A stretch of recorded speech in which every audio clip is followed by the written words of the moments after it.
অনেক কাস্টমার আমাদেরকে জিজ্ঞেস করে, ভাই আমি ওয়ার্ডপ্রেস দিয়ে বানাবো ওয়েবসাইট, না আমি আসলে লারাভেল দিয়ে বানাবো বা অন্য কোনো প্রোগ্রামিং ল্যাঙ্গুয়েজ দিয়ে বানাবো। আসলে এই দুইটা কিন্তু দুই জিনিস, এই জিনিসটা আপনাকে বুঝতে হবে। বাজারে আপনি অনেক সময় দেখবেন যে খুবই কম টাকা একটা ওয়েবসাইট সেল করতেছে বা খুব কম টাকা একটা সফটওয়্যার সেল করতেছে।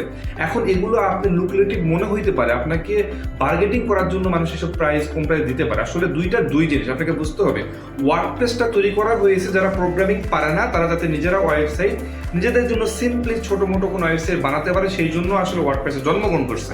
আর লারাভেল হচ্ছে বড় টাইপের অ্যাপ্লিকেশন সফটওয়্যার বা যেগুলো মানে অ্যাপ্লিকেশন টাইপের জিনিস, সেগুলো বানাবেন আপনি ওয়ার্ডপ্রেস মানে লারাভেল দিয়ে।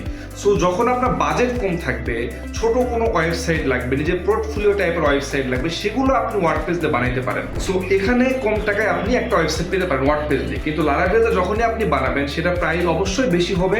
কোনো কেউ যদি আপনার কাছে কম টাকায় সেল করতে চায় তাহলে বুঝবেন এখানে সমস্যা আছে।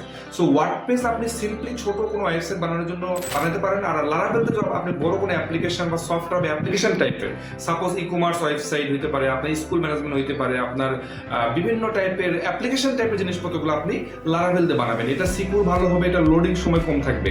আপনি ওয়ার্ডপ্রেস দিয়ে যেহেতু প্রাইস কম, দ্যাট মিনস এখানে প্রবলেমও কিছু আছে, এখানে লিমিটেশন আছে।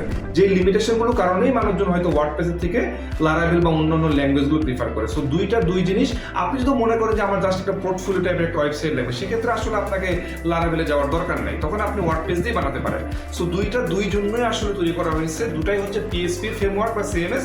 সো আপনি যখন ছোট টাইপের ওয়েবসাইট বানাবেন তখন আপনি অবশ্যই ওয়ার্ডপ্রেসকে চিন্তা করবেন যদি বাজেট সমস্যা থাকে। আর যদি মনে হয় আপনার বাজেট একটু মোটামুটি আছে, ভালো একটা ওয়েবসাইট বানাতে, তখন আপনি প্রোগ্রামিং এ সুইচ করতে পারেন। So thank you.